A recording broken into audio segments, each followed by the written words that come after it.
अस्सलाम वालेकुम friends. I hope कि आप सब बिल्कुल ठीक होंगे, खैरियत से होंगे और अपनी स्टडीज़ को एंजॉय कर रहे होंगे।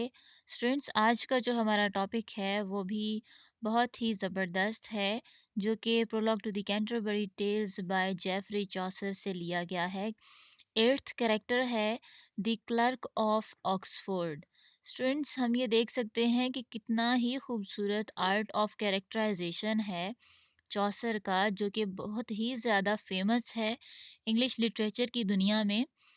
और उसने देखें कि अपने कैरेक्टर्स के नाम भी क्लियरली नहीं बताए हैं। Just he has spoke the clerk of Oxford. Why he has not taken their names, and why he has choose their professional names. Professional names से उसने अपने कैरेक्टर्स को पुकारा है और हमारे हमारे सामने उनको रखा है। इसकी स्टूडेंट्स एक बहुत बड़ी वजह है, और वजह ये है कि उसने रिप्रेजेंट किया है तमाम क्लर्क्स को उस टाइम पीरियड के। अब क्लर्क ऐसा नहीं है कि किसी इदारे में कोई क्लर्क बना हुआ है, कोई क्लर्क का कोई ओहदा है। ये एक स्टूडेंट है। अब हम इसको जब पढ़ेंगे तब हमें समझ आएगी। तो आपको बताना मकसद ये था कि जैसे उसने the doctor of the law कहा है, लॉयर जिस तरह से उसने कहा है, फिर द क्लर्क ऑफ ऑक्सफोर्ड कहा है। He is actually a student, और द डॉक्टर ऑफ लॉ का मतलब होता है लॉयर, ठीक है। अब all the lawyer, he is representing all the lawyers in his work, कि उस टाइम पीरियड में जितने भी लॉयर्स थे वो किस तरह के थे। एक लॉयर जिसकी ये बात कर रहा है, वो तमाम उस टाइम पीरियड के लॉयर्स को रिप्रेजेंट कर रहा है। अब यहाँ हम देखते हैं कि आज हमने जो कैरेक्टर्स हैं उनको चुना है, और उन दोनों का हम एक तरह से कंपैरिजन भी करेंगे और देखेंगे। पहले हम इसकी समरी देख रहे हैं, और इसी समरी में जब आप लाइंस को ऐड कर देते हैं और उसको उनको डिफाइन करते हैं, तो यही आपका एनालिसिस बन जाता है। Specially for BA and BS students, उनके लिए ये एक टेक्निक है। तो स्टूडेंट्स, चलिए स्टार्ट करते हैं। लेकिन वीडियो को स्टार्ट करने से पहले आप, आई होप कि आप वीडियो को लाइक कर चुके हैं। अगर नहीं किया तो वीडियो को जल्दी से लाइक कीजिए और सब्सक्राइब कीजिए चैनल को, और एट द एंड वीडियो को शेयर ज़रूर कीजिएगा, और फीडबैक भी देना मत भूलिएगा। कमेंट बॉक्स में लाजमी अपना फीडबैक दीजिए। तो स्टूडेंट्स, चलिए स्टार्ट करते हैं। The clerk of Oxford. The term clerk, अब क्लर्क क्या है? That is actually a term. ये अप्लाई की गई थी उन दिनों में, उस टाइम पीरियड में, इक्लेसियास्टिकल स्टूडेंट्स के लिए। इक्लेसियास्टिकल स्टूडेंट्स वो होते हैं जो कलीसाई स्टूडेंट्स होते हैं, यानी जो रिलेटेड टू चर्च, उनका बहुत ही करीबी एक रिलेशन होता है, ठीक है। आगे हम देखते हैं। Chaucer's clerk of Oxford might be regarded as a member of the clergy engaged in advance studies, यानी ये एक हाईली क्वालिफाइड मैन है जो कि चौसर के सामने है, जो हमारे सामने जिसको प्रेजेंट कर रहा है। And one who had not yet been appointed to a benefice a post with remuneration. Remuneration होता है स्टूडेंट्स, कोई मुआवजा या उजरत, कोई सैलरी नहीं ले रहा ये किसी भी चर्च से। और ये जो है फ्री ऑफ कॉस्ट बहुत ही खुशी से लोगों को पढ़ाता है, और ख़ुद भी बड़ी ही खुशी के साथ ग्लैडली ये पढ़ता है। और ये जो क्लर्क है, ये दुनियावी तरह का इंसान नहीं है, ठीक है। ना ही इसने कहीं पर जॉब की है, ना ही कहीं से ये उजरत ले रहा है। और उसके अलावा हम जो इसकी डिस्क्रिप्शन जब हम देखते हैं, तो whole description of his character is based on this notion of dedicated scholarly unworldliness. Main जो चीज यहाँ पर है, स्कॉलरली अनवर्ल्डलीनेस, यानी कि ये वर्ल्डली पर्सन नहीं है, जिस तरह के हमने प्रायरस को देखा था, जैसा कि हमने मॉन्क को देखा था, फ्रायर को देखा था। उस तरह से ये एक वर्ल्डली मैन नहीं है। It's mean he is a nice man. Much of his study was devoted to the works of Aristotle. अब हमें बताता है चौसर कि इसका जो वर्क है वो ज़्यादातर अरिस्टोटल पर बेस कर रहा है, क्योंकि अरिस्टोटल का जो वर्क है वो दुनिया भर में पढ़ाया जाता है।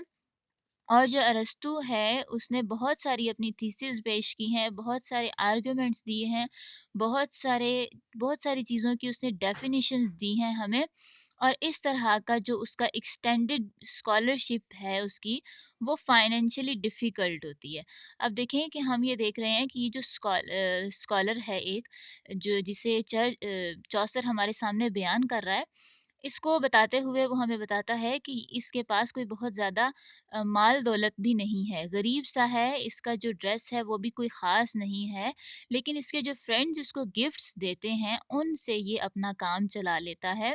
यानी उनसे वो बुक्स को ख़रीद लेता है और उनको पढ़ता है और दूसरों को भी इससे फ़ायदा पहुँचाता है। अब ये जो स्कॉलर है बहुत ही एक सपोर्टिंग पर्सनैलिटी है, बहुत ही ज़बरदस्त पर्सनैलिटी है कि जो दूसरे स्कॉलर जिसके फ्रेंड्स हैं, वो इसको सपोर्ट करने के लिए गिफ्ट्स देते हैं, तो उन गिफ्ट्स से वो क्या करता है, अपनी बुक्स खरीद लेता है पढ़ने के लिए। अब हम आगे देखते हैं कि जब हमें चौसर बताता है क्लर्क के बारे में, तो क्लर्क के हवाले से जब हम देखते हैं तो वो कहता है कि उसके पास कोई बहुत ज़्यादा गोल्ड भी नहीं है, ठीक है। ही हैज़ नो गोल्ड, यानी he is little gold in his coffer. Coffer होता है स्टूडेंट्स, एक छोटा सा संदूक होता है या कोई छोटी सी गठरिया आप कह लें, जो इसके पास उठाई हुई है। तो ये हमें बताता है कि जो इसके पास बहुत ज़्यादा गोल्ड नहीं है, बल्कि है ही नहीं उसके पास। और जैसा कि मर्चेंट्स जो हैं पिलग्रिम्स के दरमियान में जिस तरह वो बिज़नेस की दुनिया में आगे निकलते जा रहे हैं, इस तरह से जो क्लर्क है वो नहीं है, वो बिल्कुल भी इस तरह का नहीं है। ये एक लर्न्ड प्रोफ़ेशन से रिलेटेड है और इसका काम भी बहुत ही सादा और बहुत खूबसूरत है। He stands first because he stands for the highest and best in learning. ठीक है, ये पढ़े लिखे लोगों में सबसे टॉपर है। ठीक है, जिस तरह से हमने नाइट को देखा था, नाइट को एज चौसर ने as a first character of all the 29 characters उसने चूज किया, तो यहाँ इसने जो पढ़े लिखे लोग हैं उनमें सबसे टॉपर उसने कहा कि हाईएस्ट एंड बेस्ट लर्निंग है किसकी, द क्लर्क ऑफ ऑक्सफोर्ड। उसने नाम हमें मैं यहाँ पर मेंशन नहीं किया। प्योर आइडियल कहता है सेल्फलेस लर्निंग है इसकी, दूसरों को भी इसी तरह सेल्फलेसली सिखाता है, पढ़ाता है, ठीक है। और ये one of the fellow man है उन सब के जो पढ़े लिखे लोग हैं। अब आगे भी हम इसके बाद जो स्टडीज़ की सीरीज़ है वो स्टार्ट होगी है, वो हम देखेंगे इसके बाद। तो ये कहते हैं कि मॉरल फिलॉसफी इसके अंदर कल्मिनेट हुई हुई है, ठीक है। और he is evidently a true divine, evidently mean provably, ये प्रूव हो हुआ हुआ था कि जो चौसर का क्लर्क है, जो स्टूडेंट है, ये प्रॉपरली एक ट्रू डिवाइन है, इसके ऊपर खास कोई रहमत है गॉड की। अब आगे स्टूडेंट्स देखते हैं the sergeant of the law, ठीक है, इट्स मीन लॉयर। ये फुल ऑफ वर्ल्डली विजडम है, लीगल लर्निंग है इसकी। फिर उसके बाद ये कहता है, चौसरा में बताता है कि he is concern with accusations, claims and transactions arising out of men's worldly affair, यानी कि दुनिया के जितने भी काम हैं, जितने भी अफेयर्स हैं, उन सब को ये दावे वहाँ पर दावे करता है, एक्यूजेशन यानी इल्ज़ामात लगाता है, ट्रांजैक्शंस यानी रद्दो-बदल करके अपने केसेस को जीत लेता है। अब ये sergeant's knowledge of statute law and case law, Chaucer specify करता है उसके स्किल को कि वो किस तरह से कन्विंस करता है लोगों को अपनी राय के इजहार के साथ साथ अपनी ओपिनियन से और अपनी लॉजिकल वे से अपनी बात को मनवा लेता है बड़े ही अच्छे तरीके से।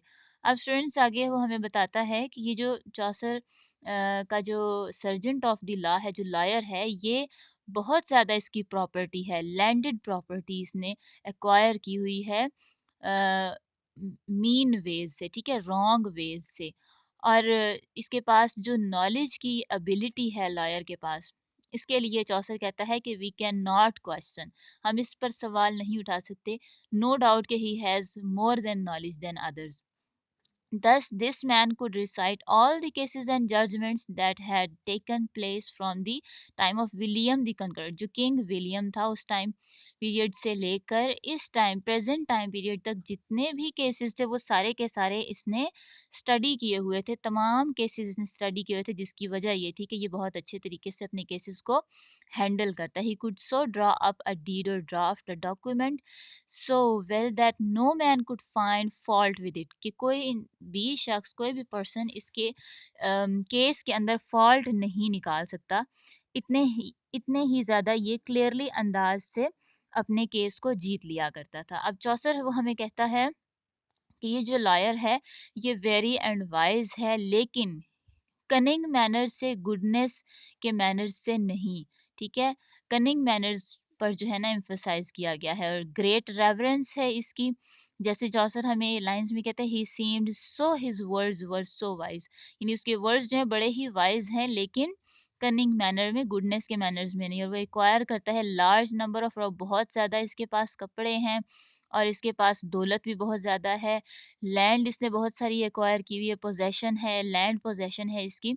जब ये प्रैक्टिस ऑफ लॉ करता है तो उसमें ये उसकी जो वर्किंग है उसके बीच में इतना सफाई के साथ एलिमेंट ऑफ फ्रॉड मौजूद होता है कि कोई भी इंसान इसको फील ही नहीं कर सकता. और जितना ज़्यादा अमीर ये है, लॉयर है, इससे ज़्यादा कोई भी अमीर नहीं है इस टाइम पीरियड में, इतना ही ज़्यादा अमीर है. यानी कि रॉन्ग और good and wrong all means से इसने अपनी प्रॉपर्टी इकट्ठी की हुई है. और चौसर की जो स्टेटमेंट है, we have another example of irony in Chaucer statement, और वो स्टेटमेंट ये है कि ये बहुत ही ज़्यादा बिजी मैन है, जैसा कि बाकी दूसरे लोग हैं, लेकिन ये उनसे ही बहुत ज़्यादा बिजी मैन है. आगे जनाब हम देखते हैं, वो हमें बताता है कि चौसर जो है वो आयरन एरोनिकली सटायर सटायर कर रहा है इसके ऊपर. वो जो बताता है कि इसका ड्रेस जो है ना वो मोटली कोटेड कोट बेल्ट है इसकी. ठीक है, यानी दिखावे का इसका कोट है बड़ा सा, जो इसने कोट पहना हुआ है. आपको पता है लॉयर्स का कैसा कोट होता है, ब्लैक जो गाउन होता है, उस टाइम कोट यूज हुआ करते थे. और इसकी जो बेल्ट है, belt with the गिर्डल of silk, यानी सिल्क की जो है इसकी बेल्ट है. गिर्डल कहते हैं कमरबंद, यानी बैंड या सैश को आप कह लें.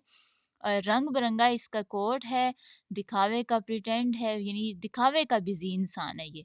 और ड्रेसिंग इसकी जिस तरह फिजिकल जो अपीयरेंस है वो इस तरह से बता रहा है, इसमें भी आयरनी है कि ये सब कुछ दिखावे का है, कुछ भी इसका खास नहीं है. जो ये प्रैक्टिकली ऑनेस्टली जो है प्रैक्टिस करे अपने वर्क के अंदर. और जो हॉर्स है वो बहुत ही अनप्रिटेंशियस मैनर के साथ चलाता है, यानी कि बहुत ही बोल्डली, बहुत ही बेतकल्लुफी अंदाज में ये अपने घोड़े को राइड करता है. अब हम इसकी लाइंस पर चलते हैं. The clerk a clerk there was of Oxenford also. Oxford का स्टूडेंट है ये, जैसा कि आपको टर्म बता दी थी. ये एज अ टर्म जो है यूज होता है clerk, actually that he is a student that unto logic had long ygo. यानी उस टाइम में क्या होता था कि लॉन्ग लाइक है ये, कि जो उस टाइम क्या करता था कि इसकी जो लॉजिक्स की जो स्टडी है वो इसने की थी. Because we have known about that he has learned Aristotle's thesis. Aristotle की जितनी भी वर्क है उसने पढ़ा हुआ है, बहुत ज़्यादा इसके पास बुक्स हैं. अच्छा, आगे हम देखते हैं. As lean was his horse as is a rake. और उसका जो घोड़ा है वो इतना ही ज्यादा दुबला पतला है, लीन है यहाँ पर. ठीक है, LEN लीन. रैक, और इतना ऐसे है जैसे कि लकड़ी मुड़ी हुई होती है, जैसे खांचा टाइप होता है गोबर वगैरह इकट्ठा करने के लिए, या कोई घास फूस इकट्ठा करने के लिए एक मुड़ा हुआ लकड़ी का बना होता है, वो जो है ना उस तरह से इसका घोड़ा है, दुबला पतला सा. अब इसकी अपनी भी फिजिकल जो कंडीशन है वो भी ऐसी ही है.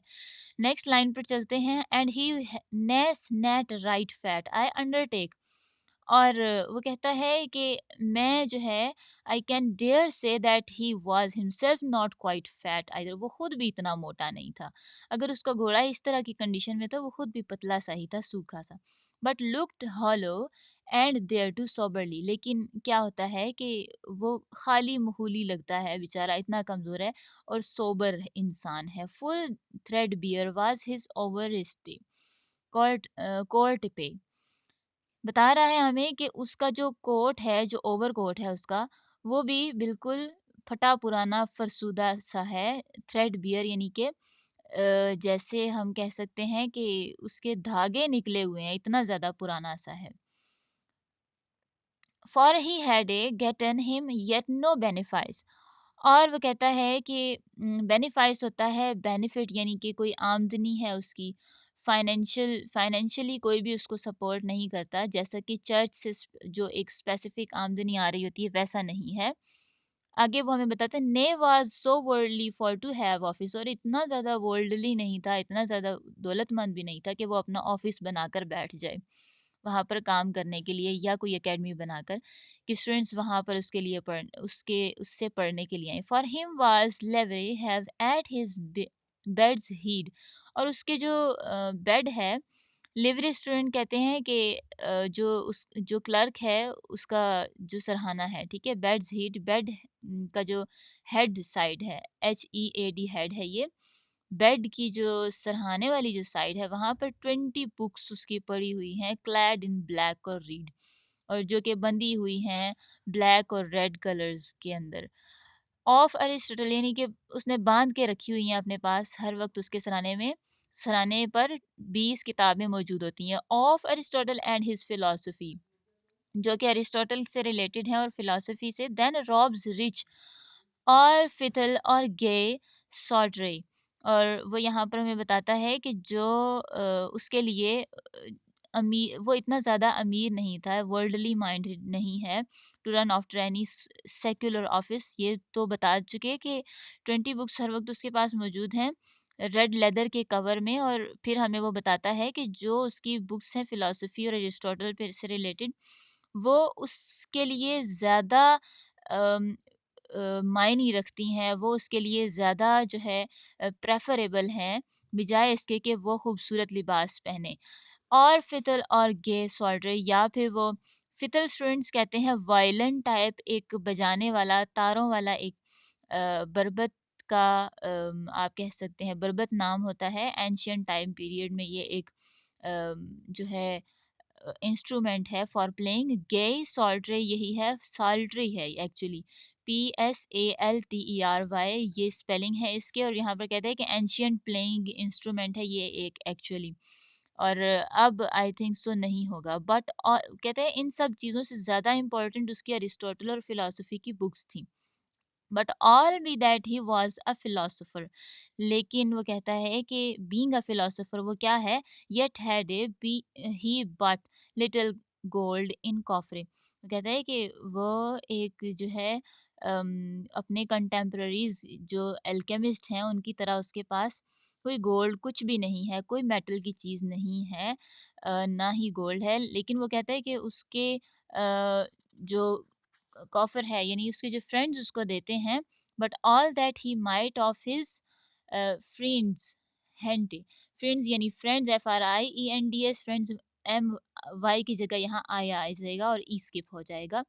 यहाँ वो हमें बताता है कि जो उसके फ्रेंड्स हैं वो उसको गिफ्ट करते हैं, वो क्या करता है, on books and on learning he is spent, और it's spent, spent E skip हो जाएगा, लर्निंग वाई में आई आ जाएगा, और बुक्स में ई स्किप हो जाएगा।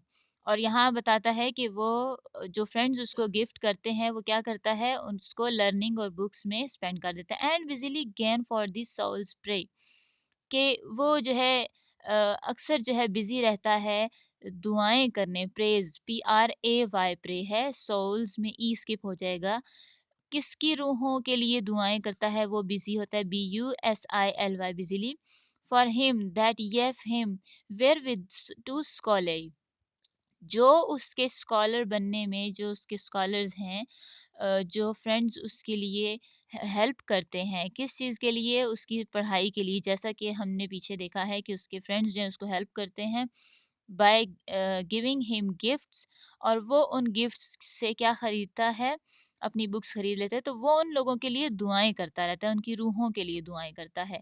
या तो वो चल बसे हैं या तो वो जिंदा है, उनकी रूहों के लिए वो प्रेज करता है। Of study took he most care and most heed.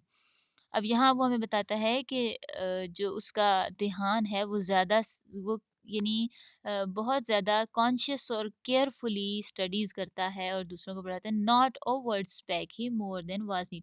अब ये जो लास्ट 4-5 लाइन्स हैं, मोस्ट इंपॉर्टेंट स्टूडेंट्स लाइन्स हैं, ये आपके एनालिसिस के लिए, या जब आप एक आर्ट ऑफ कैरेक्टराइजेशन के क्वेश्चन को अटेम्प्ट करते हैं चौसर के, या एज ऑफ चौसर में जब आप उसके वर्क की स्पेसिफिसिटी जब बताते हैं, तो उसमें आप इन लाइंस को ज़रूर लिखेंगे, इनको याद करें, इस कपलेट को, लर्न दीज कपलेट्स के क्या कहता है, not a word spake he more than was needy.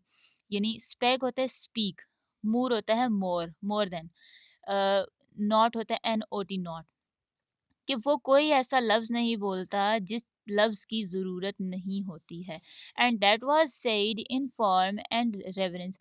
और यानी कि वे ऑफ टॉकिंग उसका बता रहा है कि वो किस तरह से बोलता है, कि कोई ऐसा वर्ड नहीं बोलता कि जिसकी ज़रूरत ही नहीं है, यानी फजूल बात नहीं करता है। और वो अपनी रिसर्च स्टडीज़ में लगा रहता है और अपने ज़्यादा से ज़्यादा टाइम जो है अपनी स्टडीज़ को देता है। 307 लाइन है, and that was said in form and reverence. अब ये हमें बताता है कि वो एक प्रॉपर हार्मोनाइज्ड फॉर्म में एक इंसान है जो कि रिस्पेक्टफुल मैनर में रेवरेंस होता है, respect. And short and quick and full of है सेंटेंस, और उसके जो सेंटेंसेस है वो कैसे होते हैं, शॉर्ट होते हैं। Quick mean QUIK, QUIK, quick का मतलब यहाँ पर होगा कि फौरी तौर पर समझ आने वाले, फौरन से समझ आने वाले। And full of high sentences, और फुल ऑफ मीनिंग होते हैं। है मीन यहाँ पर meaning, sounding in moral virtue and his speech. कहता है कि जो कुछ भी है, जैसा भी है, उसकी जो स्पीचेस हैं वो मॉरल वर्च्यूज पर बेस्ड हैं। बहुत ही अच्छी उसकी स्पीचेस होती हैं, जो कुछ भी वो बोलता है। And gladly would he learn and gladly teach. Teach यहाँ पर है TEACH, टीच, और लर्न है LEARN, लर्न, इसको मॉडर्न इंग्लिश में कहेंगे। वुड है यहाँ पर WOULD, वुड, ई स्किप हो जाएगा। तो यहाँ वो हमें कहता है कि वो खुशी खुशी पढ़ता है, सीखता है और खुशी खुशी पढ़ाता है। तो जनाब यहाँ हमारा कंप्लीट होता है द क्लर्क, चौसर का। कैरेक्टर 9 को हम जल्दी से स्टार्ट करते हैं। द मैन ऑफ लॉज, यानी कि क्या कहता है, लॉयर की बात हो रही है यहाँ पर। A sergeant of the law ware and wise, यानी हर तरह से वो हमारे साथ क्या है, वो वाइज है, समझदार है, अक्लमंद है बहुत ही ज़्यादा। WISE, वाइज हो जाएगा ये। There often had been at the Parvez.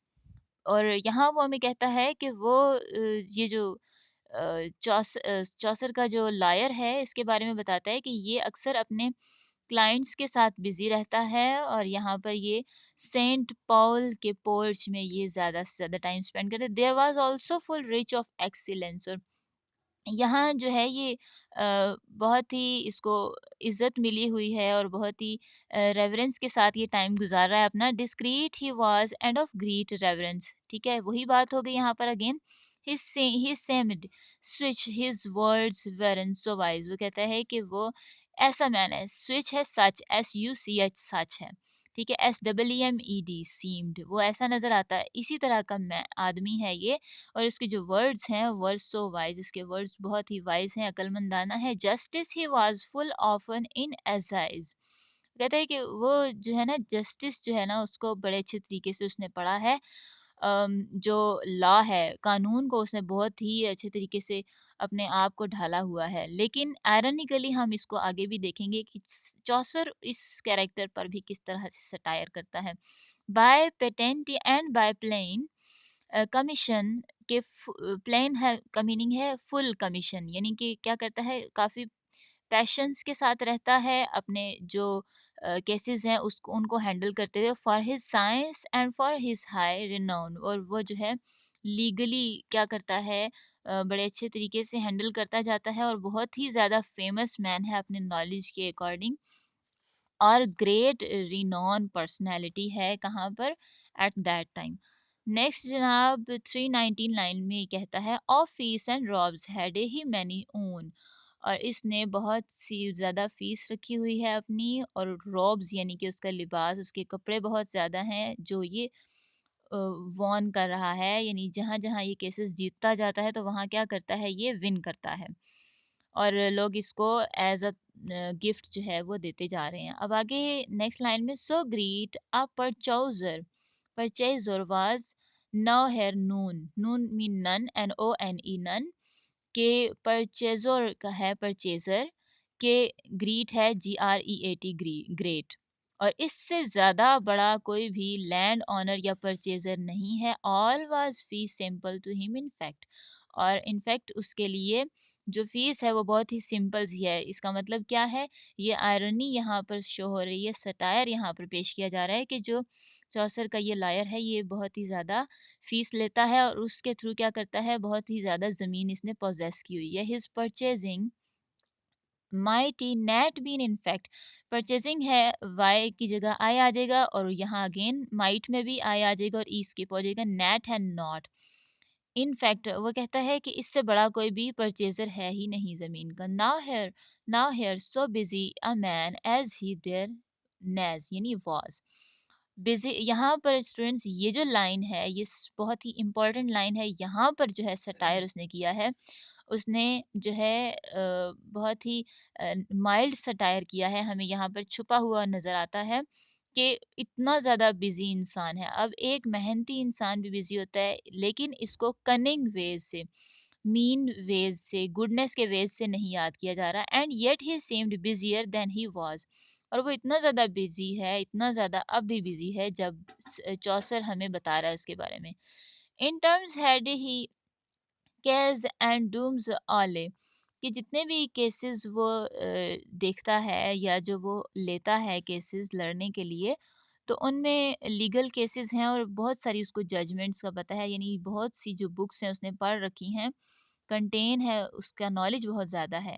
That from the time of king William were fall, वो यहाँ पर बता रहे हैं कि जितने भी केसेस और जजमेंट्स हैं किंग विलियम के टाइम पीरियड से आज के जो प्रेजेंट, यानी चौसर जिस टाइम इसको बयान कर रहा है, इस उस प्रेजेंट टाइम में जितनी भी केसेस हो चुके हैं जजेस ने दिए हैं, उन सब के सब को इसने बड़े ही अच्छे तरीके से पढ़ा हुआ है, जिसकी वजह से इसका नॉलेज ज़्यादा है। Thereto he could endite and make a thing, वो कहता है कि there could no wight pinch as his writing, और यहाँ पर वो 327 लाइन में हमें बताता है कि इसलिए उसकी जो राइटिंग है वो लीगल है, legal thing, as a legal जो है कंसीडर की जाती है, और जो इसकी राइटिंग है उसमें कोई भी फॉल्ट तलाश नहीं किया जा सकता। वेट होता है पर्सन, और यहाँ पर नेक्स्ट लाइन में 329 लाइन में कहता है, and every statute could he plain be rude, he ruled but homely in a middle middle court. वो 320 लाइन में कहता है कि जो इसकी जो वाइजनेस है, जो इसकी अकल मंदाना जो बातें हैं, वो इतना इसकी इसको एक्सपीरियंस है कि वो सामने वाले का जहन भी पढ़ लेता है, इतना ये एक्सपीरियंस मैन है। He did not wear any impressive coat and rode his horse peacefully, वो लास्ट लाइंस में हमें कहता है कि girt with a seint of skill, silk with bar as small of his array tell I no longer tale, कहते हैं last line में कहता है कि उसका जो ड्रेस है वो इस तरह का सिल्क का है, और मैं जो है गिर्डल्ड इसने गिर्डल with a silken belt, silk belt इसने पहनी हुई है, मोटली यानी रंग बिरंगी है इसकी। He rode but homely in a medley coat, coat यहाँ पर COAT कोट है, मेडली है यहाँ पर MOTELY मोटली, यानी रंग बिरंगा है। अब ये यहाँ पर इसकी क्या शो हो रही है, इसकी एक्चुअली एक आयरनी है कि जितना इसको सिंपल होना चाहिए था ये उतना सिंपल है नहीं, और फिर 331 लाइन में हमें बताता